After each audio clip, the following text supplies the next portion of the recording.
I'm chatting to Nick Paddock about the Cliffy Miller entries for Friday, and the yard will look forward to a good number of runners. They get underway in race 5 with 3 of them. Here in Kwele, first up, super run against Stronger last time out. It was his local debut. He's down in class here, and a repeat of that is definitely going to make him a runner. In the background, Sovereign's Call. He'll be racing fresh, and he is better than his recent form. And joining them will be Ichacha. Now, Ichacha also made his local debut last time out, and while he may not have featured, he actually made up a lot of ground from an impossible position. Yeah, Ichacha and Sovereign's Call wants to try and get his nose in here as well. In Kwele ran an absolute cracker first up. He's not really a poly horse, and we gave him the run on the poly just to bring him along, and he ran out of his socks. We didn't know him quite well, and he rode him maybe a little bit differently than maybe he would have liked to. I'm not too perturbed about the draw. He's down in class. I'm expecting a very big run, and he's probably the horse to beat in that race. Ichacha ran a cracking race first up. At the top of the straight, at the top of the poly straight, I thought, well, he's going to finish a good few lengths off the second last horse, and the way he finished off his race was really, really promising. We've given him a bit of time to recover from the race. He's not a horse you can run on top of each other, and he's really going to enjoy the poly straight and the grass straight, my apologies. And he's probably the lurker in the field, and he's the dark horse, I think, and I wouldn't be leaving him out. I know second and after layoff is obviously an issue, but throw him in, and he's probably a horse that's going to be right on top of them. Sovereign's Call is better than what he's produced. I think like a lot of these, the horses that came from Joburg, they've taken it a bit of time, and his work has remained good, and it's gotten even better. These first 2 runs were a bit disappointing, but I think he can bounce back. He's really in a good space at home, and maybe a horse for quartets and to keep an eye on next time.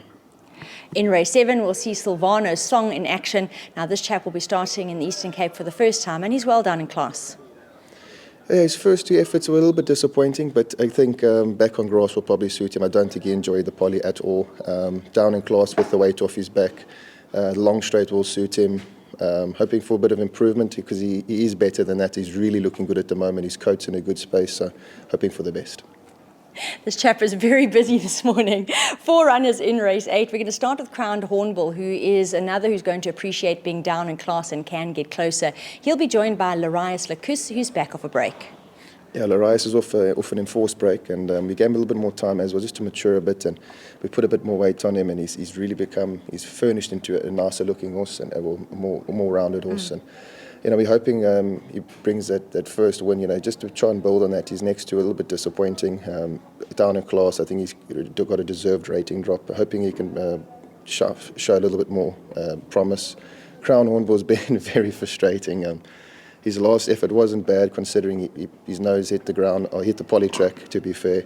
And he pulled and he did everything wrong the last time, and we're just hoping we stay on grass for him because we've been wanting to stay on grass and find a grass race down the straight, get some weight off his back.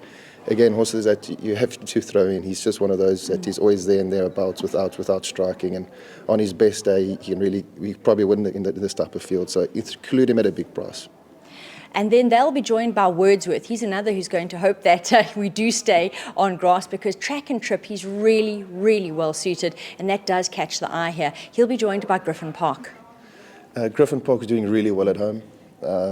He's just seemed to have turned the corner, and he's really, really doing well. I think he's probably maybe out the 4, he could be the right one at a big price, with no weight on his back. Only thing is the inside draw. I think maybe the middle outside down the straight at the moment, what we've seen in a few meetings has been favourable. So if JC can get him down the middle, I think he's going to be a big runner.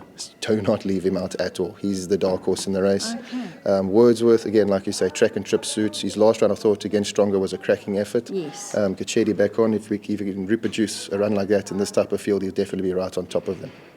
Well, there you go. Some sage advice from Nick. All horses sound to have a chance, and it's going to make for another competitive final event.